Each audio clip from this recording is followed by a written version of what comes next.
Welcome to Target Market Insights, the multifamily and marketing podcast. Each week, John Kasman interviews multifamily and marketing experts to teach you how to find the best places to invest, attract investors, and grow your portfolio. You are listening to Target Market Insights with your host, John Kasman. Welcome to Target Market Insights, the multifamily and marketing show. I'm your host, John Kasman, and I want to thank you for joining us for another great episode. Now, if you're enjoying this show, do me one quick favor and leave us that 5-star rating and review. And if you haven't already, I don't know how, but if you haven't, make sure you hit that subscribe button so you don't miss an episode. Now, today we're going to be talking to Travis Steffen. Travis Steffen is the author of Viral Hero. He's a serial entrepreneur with 7 successful exits and a few crash and burn failures too, under his name. Now, as a growth engineer, he specializes in building products that grow themselves. Let's welcome to the show, Travis Steffen. Thanks for having me. Absolutely, Travis. So I went very briefly over your background, and I'd love to hear more about some of these exits and crash and burns. Why don't you take a minute or two and give us a little bit more context on your background?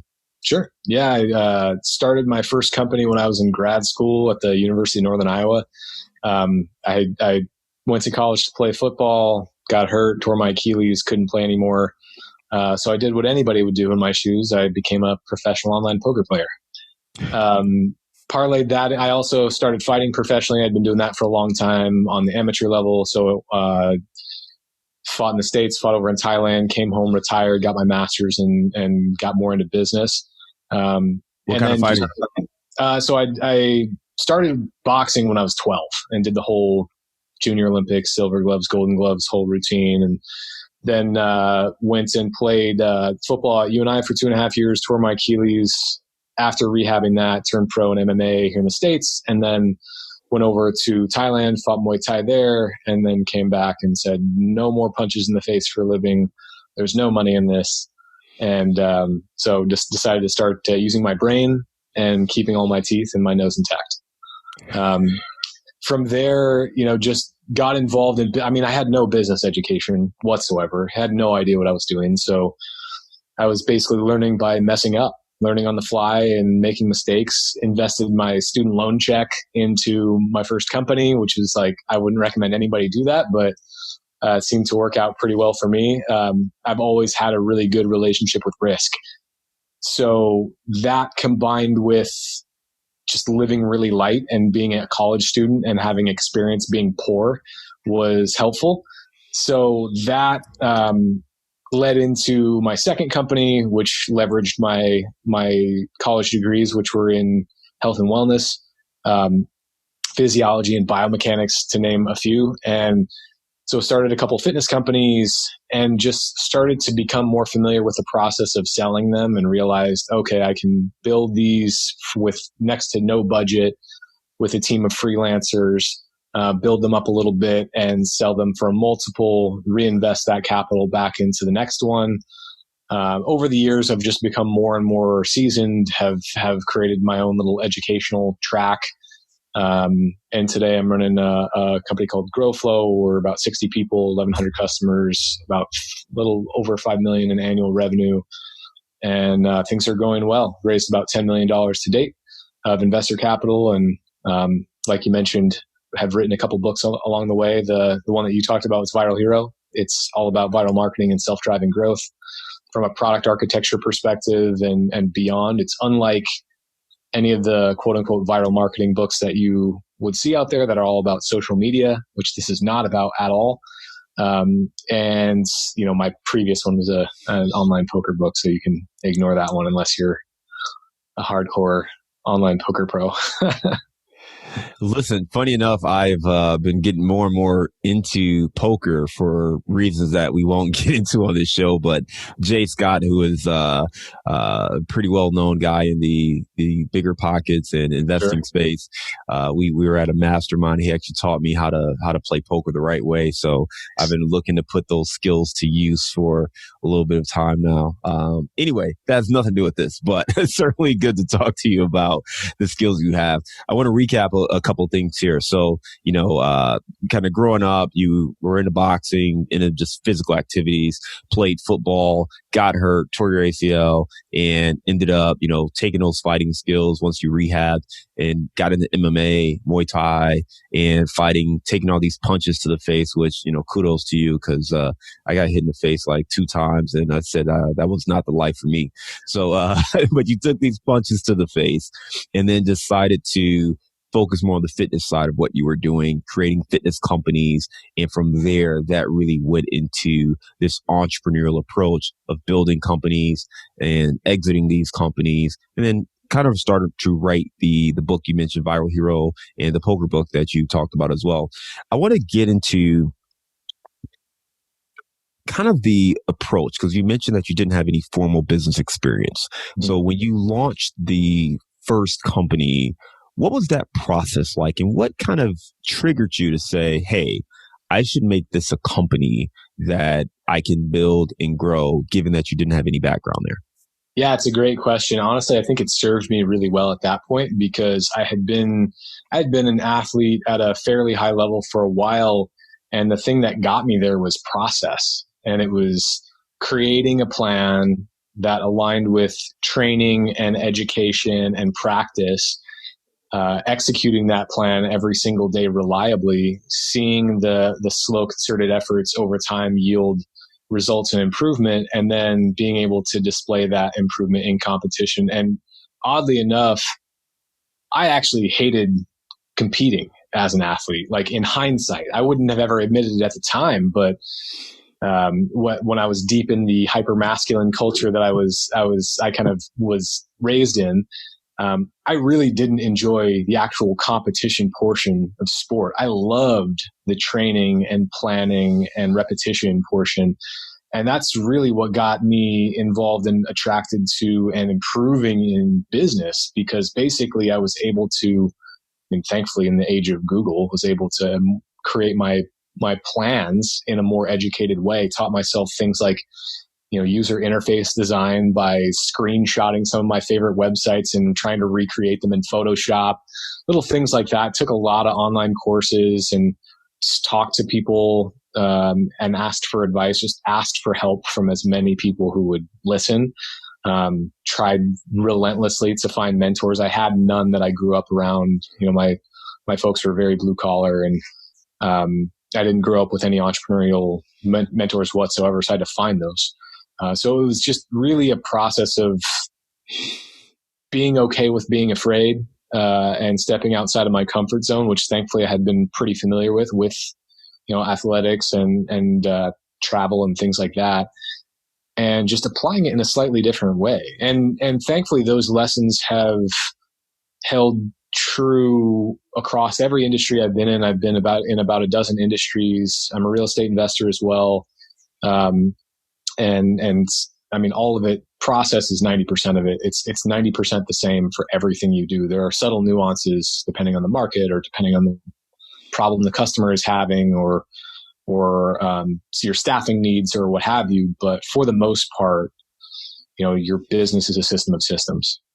Well, and I think too, like for real estate investors, it's easy to assume like, well, it's different for us, or it's different because you don't understand my business or this issue. And for most businesses, regardless of the industry, it still comes down to processes. And that's something we've heard consistently, is that it really comes down to processes, whatever it is. There are steps that you take. There's a process that you follow to replicate that success. And if you can document those steps and those processes, it makes life a little bit easier to build a real business, as opposed to you having to take everything on and doing it all by yourself. So you've built a lot of different companies. I want to talk about that and really what are some of those steps. So maybe you can walk us through that, right? So when you look at an opportunity and you think about building a company, what are those processes to go from kind of idea and ideation into here's a business that we've launched, and then get it to thrive and be successful? Yeah, this is going to be an unpopular opinion because it flies in the face of a lot of some of the more like rah, just do it kinds of business celebrities, so to speak, like Gary Vee and whatever. But as somebody who's been in the trenches and has built a number of these and sold a number of these, raised a bunch of money, the first thing I do when I have a new idea is I try to forget it. Straight up. I try to forget it because, and here's the big reason why. Your idea, you are an outlier statistically. All of us are.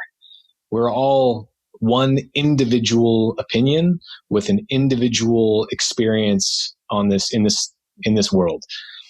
You and I have probably had very different experiences in very, a ton of different ways.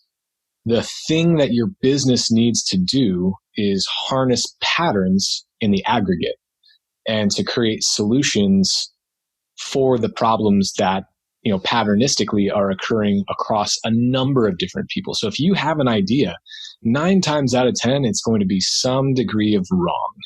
And if you invest a lot of time and money and effort into your idea, you're going to probably spend much more time and effort into pivoting the idea, which is a very popular word in entrepreneurship these days because of the fact that most people start businesses based on their ideas.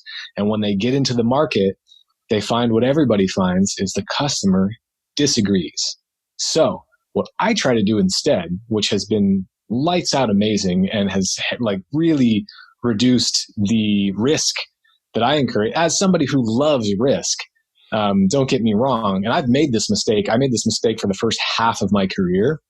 As soon as I solved it, everything opened up for me. I started with a huge batch of customer conversations. The first thing that I did, rather than having an idea, is I found a customer segment with money. Plain and simple. Who has money and readily available contact information? And how can I get as many of them on the phone or in person for a conversation as possible so I can have a structured conversation with them to talk about what they do every day, what their business looks like, what challenges they're experiencing in a way that doesn't, quote unquote, lead the witness. I don't want to steer them in the direction of my own idea because people don't want to disappoint you. It's their nature. They'll be agreeable if you put them in a position to not have confrontation. The way out of that is to not lead the witness at all and just go on a fact-finding mission. Okay, I'm just going to ask questions. I'm not going to try to steer you in any direction. I'm going to pay attention to not only what you're describing, but how you're describing it. And what that's going to give me is over the course of 20, 30 conversations, I'm going to start to identify patterns in what is painful for all these people and where they're looking for solutions, how they're describing the problem and the solutions. What that gives me then, not only does it give me a problem to solve as a company, but it gives me a place that I know I can market, which is where they're looking for solutions. And it gives me sales copy, which is how they're describing the problem and the solution. So if you do this right, and there's a great book to leverage to actually have framework-based customer conversations. It's called Lean Customer Development, very short read, probably the most impactful book at this stage of the game, like in the early ideation and idea extraction phase. Read it. It'll take you 3 days. Maybe if you read, you could get through it in a day if you just read it, the whole thing in a day. Create a little system around that and just start, make your full-time job being having conversations with prospective customers in whatever industry you chose. And then look for patterns. Don't go in. It's the same thing with business analytics. If you go in convinced that something is happening, you're going to find data to back up your opinion. And most of the time that's going to be incorrect. You're going to just find ways to fit a puzzle piece in a place where it doesn't fit. But if you go in and you let the data speak to you and steer you in the direction of where it wants you to go, you're going to avoid so much time, so much headache, and so much of wasted investment than you otherwise would pivoting, because most pivots happen because you're not listening early enough. Very, very insightful. I mean, I think you nailed it when you talked about listening and market research, listening to your customers. But the nuance that's really important is not going in with kind of your business idea or leading the witness, but really just listening to people and understanding the challenges that they face. What are they looking for? What challenges do they face? And as you take in that information, the benefit is not just, validating your idea or allowing you to fine tune your idea or your business plan, but also your sales copy is right there written. I mean, they're telling you exactly what they want to hear, what they're looking to solve. So you have that right there at your disposal. So that's very powerful insight. We'll definitely make sure we put a link to the book. You said Lean Customer Development. So We'll certainly make sure we link to that as well. Sounds like a powerful book that could be a nice, easy, short read. For folks who, as they're thinking about building the company, right? So that's the way to validate the idea or validate that you have a business. You said something, by the way, that I want to come back to. You talked about you want to start with people with money. And I'm curious why that was important, because some business ideas may be, they may target a broader audience. Maybe it's a low cost product. So I'm curious why you felt the need to start with people with money from that standpoint. Yeah. I mean, obviously businesses, for the most part, unless you're really well positioned to go start a venture-backed company right away and try to crack the code on, a consumer-facing company or something like that, the most difficult businesses to start are the ones that court customers who are broke. And who have no budget to pay for what you're trying to sell them. It's a much more difficult sell than it would be if you have a customer subset that has an allocated budget already for solutions to the problem, and they're just looking for who to pay. It's an easier process to get, validation by people voting with their wallets. And it's just going to be a quicker iterative process, because there are going to be a lot of customers who are so excited to solve the problem they're having. There'll be alpha testers, there'll be beta testers, paid beta testers that might even pay you to build out your product. So that's like a really interesting path. Now, from a real estate perspective, obviously it's a little bit of a different ball game. If you want to become a real estate developer, and there are, or a real estate investor, there are a lot of parallels. But if you're starting a business from scratch, definitely finding customers with money, it'll be the quickest path to getting that money to begin with. No, very powerful and great insights there. Just making sure that we're following the right path when we're having these conversations to build a company. Because if you're not talking to people who have the money to buy your product, you're kind of wasting your time, because their challenges may be different than the people who actually have the funds. So, and you don't want to get into a position where value is the only thing that you offer, is the same product at a cheaper price point. That doesn't really give you a lot of leverage in building an idea, and you're kind of stuck, cutting your costs to be effective. So the other piece, right? Let's go back to building a company. So that helps us validate the idea and kind of get started. What's the next step, right? Once you go from cool, I got an idea, people like it, they're willing to pay for it, let's go develop it. What are the steps in the process there to actually develop something and make sure that you bring it to market in a way where it actually hits and sticks? Yeah. Up until this point, you will probably, hopefully, have been very collaborative with customers in interviewing them and trying to discover their problems and so forth. So you're now switching from customer discovery over to customer development. You're now basically saying, all right, how can I work with these same customers that have kind of revealed this path to me and have them help me refine it and build it out in the way that they would visualize wanting to use it. So loop them in at every step as if you're creating low fidelity wireframes, or you want to create a clickable prototype without code, or you want to build something physical, some sort of hardware or just a physical product in some way. Loop in those prospective customers every step of the way. Survey them, ask questions. What sucks? What's great?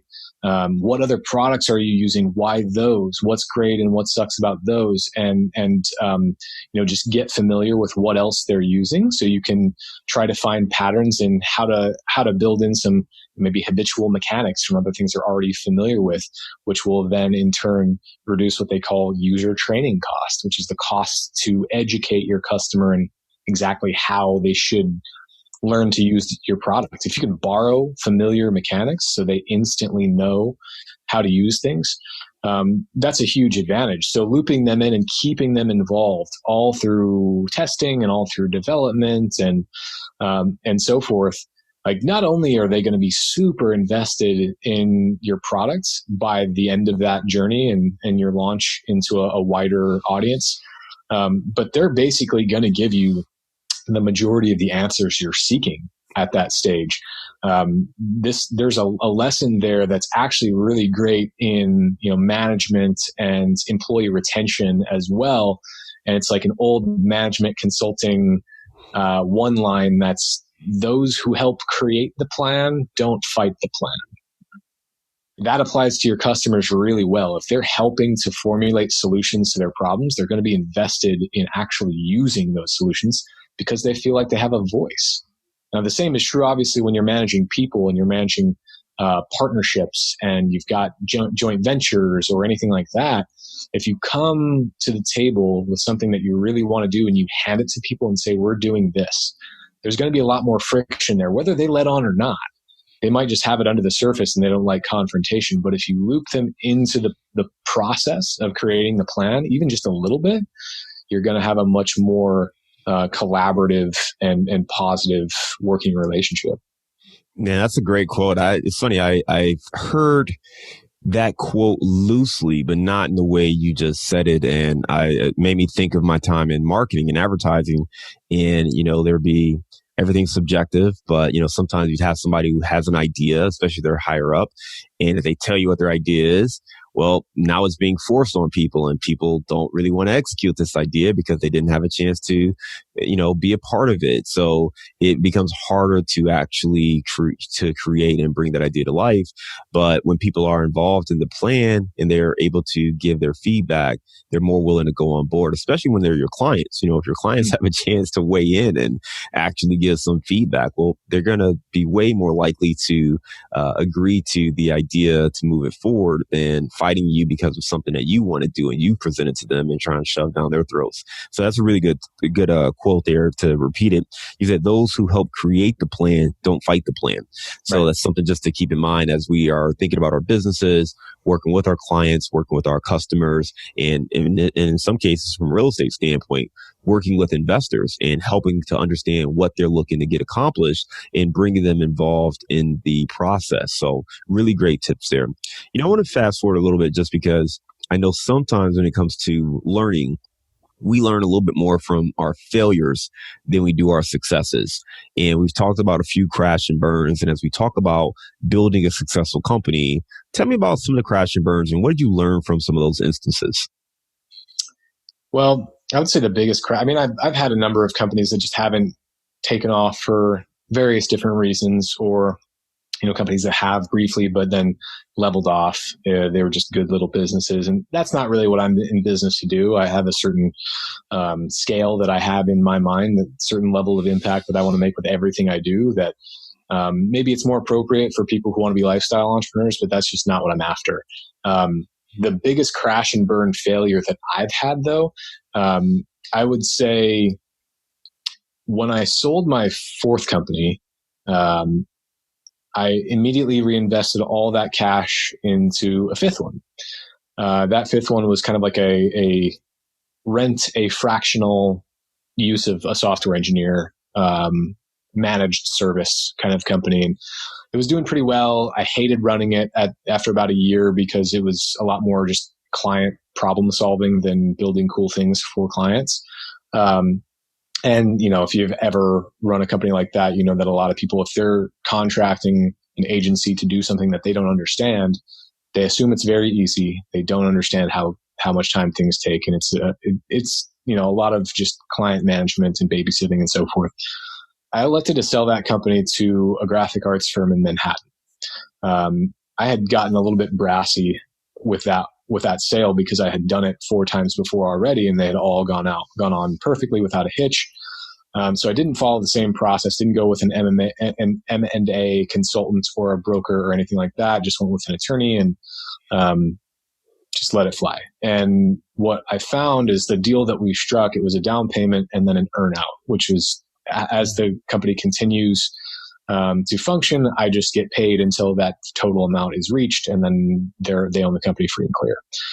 Kind of like an old school private equity deal type thing, but it was a private company that was buying it. Now they got back to me about 3 or 4 months later when the earnout was supposed to begin. And they basically said, look, we've run the numbers and we think that it's going to be more expensive for us to pay you the remainder of what we owe you than it would be for us to defend ourselves against a lawsuit.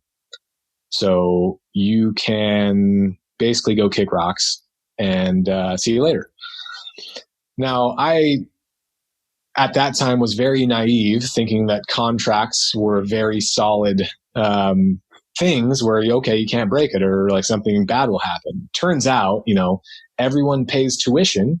And it was a lesson that I learned on sometimes people will just run the math and they'll say, okay, this is a calculated risk that we're taking here. We're going to elect to break this deal or break this contract because it's going to cost us less. My attorney basically said, look, they're right. You'll probably recoup what you are owed, but by that time you will have paid attorney fees. You'll have to hire a litigator effectively and spend a lot of time and a lot of headache pursuing this. So, unfortunately, after I had sold that company to them, I had taken the buyout agreement and leveraged it with a hard money loan to start the next company. We didn't want to raise money. We wanted to just have some debt because the next company was a total home run and it was going great. We had about 250,000 users in the first 3-4 months. And we're just starting to activate our monetized features. So we had invested quite a bit into it from that hard money loan and from some of our personal cash and so forth. And this is myself and my co-founder that I'd worked with for about 7 years. And so when we realized that the buyout agreement was effectively null and void, the lender called the loan. So we were on the hook effectively to pay that back personally. And so we basically had to figure out how we were going to pay them. So we ended up going and getting jobs in Silicon Valley, which I had never done since I was 17. I had always been a founder. So I went and got a job at a well-funded startup. Was the first executive hire. I brought on my co-founder as a second executive hire. And he and I had basically split that debt. Now, unfortunately, through a series of events, he'd taken a vacation with a friend of his that was a little bit mentally ill.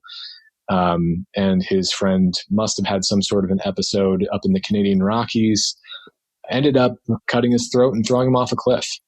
That is a real story which happened. And so I suddenly am like, all right, given the choice of having his family bear the burden of this debt, several $100,000 each, I basically said, all right, you know what? I'm going to take this on myself and I'm just going to double the amount on my shoulders and try to figure it out. I wasn't going to declare Chapter 11 because I couldn't be an officer in a publicly traded company or anything like that for a while at least. And so I was like, all right, I got to figure this out. And I had recently heard a podcast with Chris Sacca, who's like a billionaire investor now, but there was a point in his life where he got margin called on some day trading he was doing right before the '08 crash. And he was like several $1 million in debt and decided, you know what, screw this. I'm going to figure out a way to pay it back. He did. And I was like, well, I owe less than this. I feel like I'm just as smart as he is. I'm going to figure out a way to pay it back. So inevitably, after a couple of years, I did. And I was able to negotiate with the lender and do some contracting work with them and pay it back that way and take on some extra consulting gigs and all sorts of stuff. Lived a little bit lightly in a studio apartment in San Francisco for a while, which is still like, probably higher rent than I would have found in any other area of the country, but such is life. So I finally did dig out of that hole and immediately was like, all right, I quit this job. I have to go start another company because that's just in my blood. That's just what I do. And it's why I'm here. So that's illustrative of, I would say, what my biggest crash and burn failure was. But at the end of the day, everyone pays tuition. It's an expensive lesson, but I wouldn't have learned it in any other way. My goodness, what a powerful story. I mean, I certainly wasn't expecting that. I thought you might say, hey, we're over leveraged, or, hey, we made a bad employee hire, or we didn't listen to, the feedback we received from our customers when we were rolling out the plan. I did not expect that, but I mean, what a powerful, powerful story. One, I mean, I'm sure it's been a while, but still very sorry to hear about, your co-founder. And I mean, that's such a tragedy. I mean, geez, Yeah. that's mental illness is a huge issue in this country in general, and probably in a lot of countries, but definitely here. And it's something that isn't spoken about enough. So it's, I try to participate in those conversations as much as possible, because there are a lot of people that have been impacted by it in various ways. Yeah, absolutely. Absolutely. But just to, I guess, to pull out a couple of things that you said, is the initial thing that triggered these unfortunate series of events was really not using the M&A attorney, the merger and acquisition attorney, when you sold that company, and essentially realizing that the new company said, you know what, we're just going to cancel the agreement. The question for you was, just for clarity's sakes, they bought the company from you. They paid you, and did they just decide that they were no longer going to pay you, or did they close the company, or what happened with the company and kind of the deal where they were able to just say, we're not stroking you? I understand not paying you, but did they shutter the company, or did they say, just sue us, we're not going to pay you? Yep, more the latter. They did reference that they had a couple of my former employees who were quitting. And I was able to chat with some of them, and they were like, these guys are just a nightmare to work for. They're really just not pleasant managers. They're very they drive people with fear, and it was just not the environment that I had created. It's not why most of them had taken the jobs. Yeah. And, inevitably a lot of them came back to work for me, which was, interesting. But it didn't really help my cause in that way. Because they thought that, as that was starting to happen, and I didn't give any of them any jobs until I learned that I wasn't going to be paid. And then I was like, all right, all of you can come if you want. Right. So it was one of those things where, learning the management style of the people who are acquiring you, and also just not cutting corners. I mean, I was full of myself at that point in my life. I had a number of successes behind me, and I just thought I knew everything. I was in my mid-20s and just not in a state of mind where I was thinking that it was more valuable to be a perpetual student. I was really getting a lot of validation, just as a human being, for being an authority and being an expert on things. So I just kind of made a vow to myself, I'm not going to teach for 3 or 4 years at least. I'm just going to go back to being a student. I don't know as much as I think I do. I have had some successes, but that wiped away a lot of my financial stability at that point, even after many years of blood, sweat, and tears. So it was humbling, and it was helpful, because I wouldn't be the founder or the executive that I am today without that lesson. No, I appreciate you sharing that. With our time left, I want to talk about 2 more things. One, we've talked a little bit about Growflow, and just kind of who you are today, taking all of those experiences, all the successes, all the hardships, bringing it to Growflow. Explain a little bit more about Growflow, what you guys do, and maybe some of the systems and processes that you put in place to grow this business. Sure. So I came on as CEO of Growflow in February of 2019. As of today, we're in the end of July of 2020. So it's been about 1.5 years. I had been an advisor for the company since its inception. They had gone through an accelerator program that I was a mentor at. Really smart guys. They both just had proactively moved aside for more experienced leadership because they had followed every single piece of advice I had ever given them. They were growing like crazy. It was their first tech company, and they thought that it would behoove them and their net worth to bring on more experienced leadership at that point. They're both still on board. The company today, we do compliance, inventory management, point of sale software, analytics, and sales tools for cannabis companies in the United States. And we've got about 1,100 customers across 10 states. We focus on all areas of the supply chain. And we basically just ensure that cannabis companies can function in a legal and compliant way. They can make more money. They can become more successful and more organized. So that's in essence what we do. We've got about 60 people today on staff. We've raised about $10 million to date. Closed our last round of funding, our Series B, April 1st. So right as COVID was in full swing and the fear was at an all-time high across the board.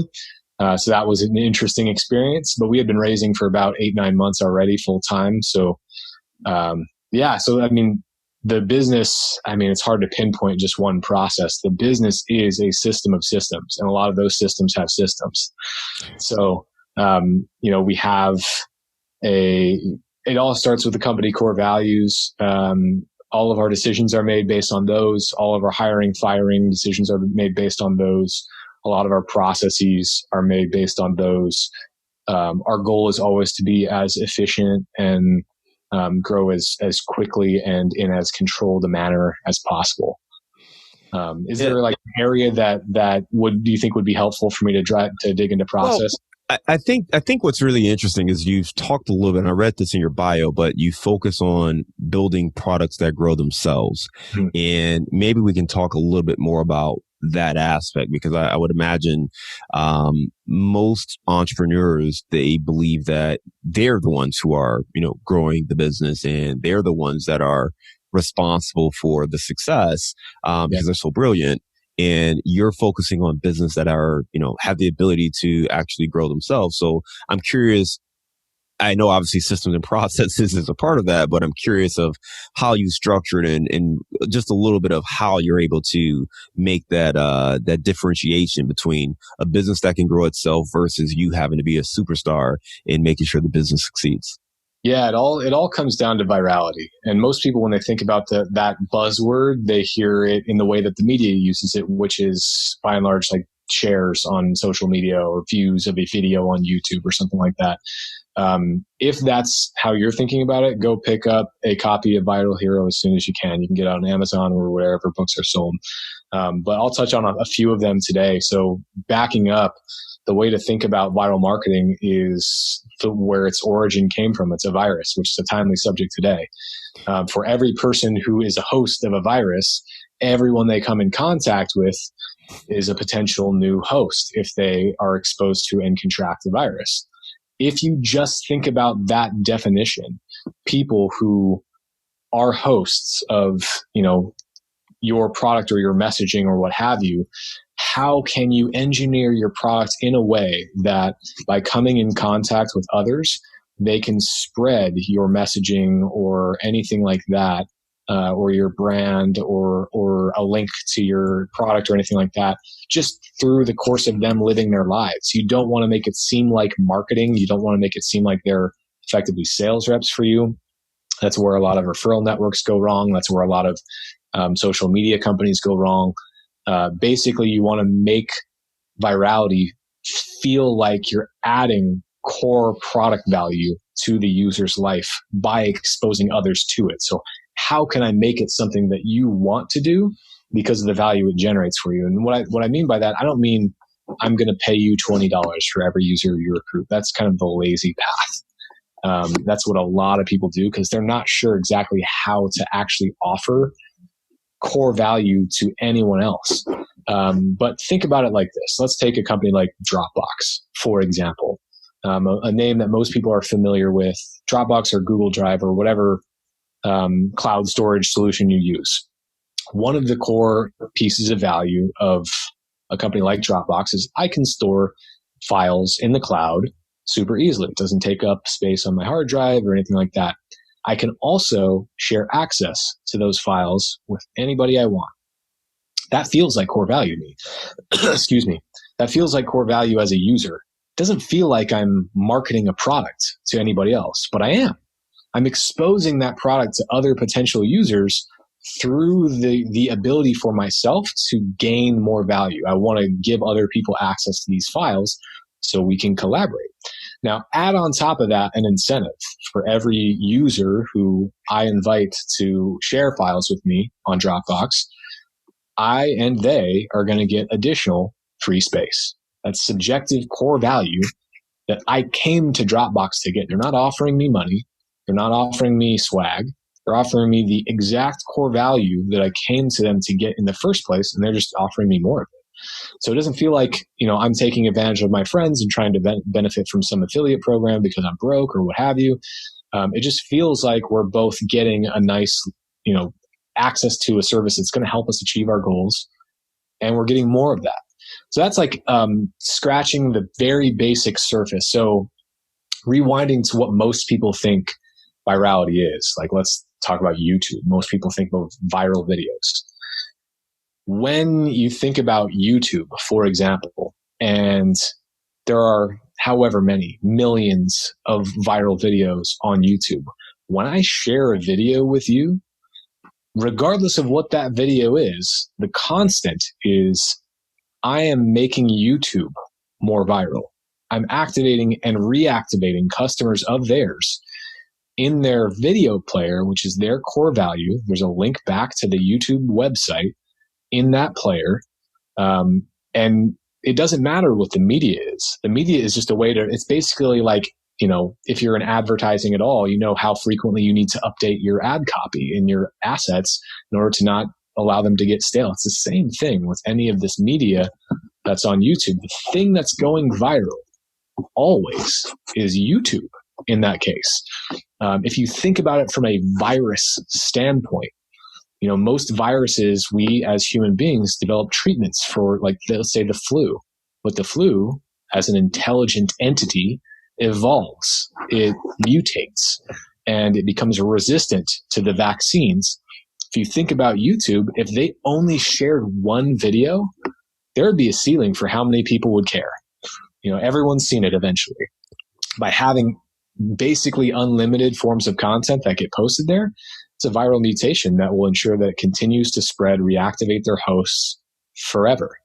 So that's one way to think about it. And if you think about that from an entrepreneurial or product perspective, hopefully it does what it did for me, which is completely changes the way I think about product architecture and value delivery. So if I do it correctly, my customers become my strongest sales reps, and they don't even know it.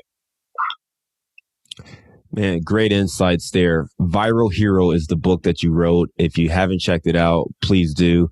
It sounds like it's just filled with insights based on this conversation. So make sure you check out Viral Hero. Are you ready for our bullseye round? Let's do it. All right. The first one, we're going to skip past this one. I always ask people about a failure or an apparent failure, but I think you've given us a great insight on that one. So we're going to start with the digital resource. All right. Give me a digital resource that you recommend for your business. Google. That's the easy answer, because it's just, you can find answers to every single question that you ever have. Beyond that, Slack.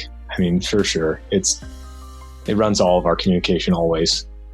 Give me the book you've recommended or gifted the most in the last year. The 48 Laws of Power by Robert Greene.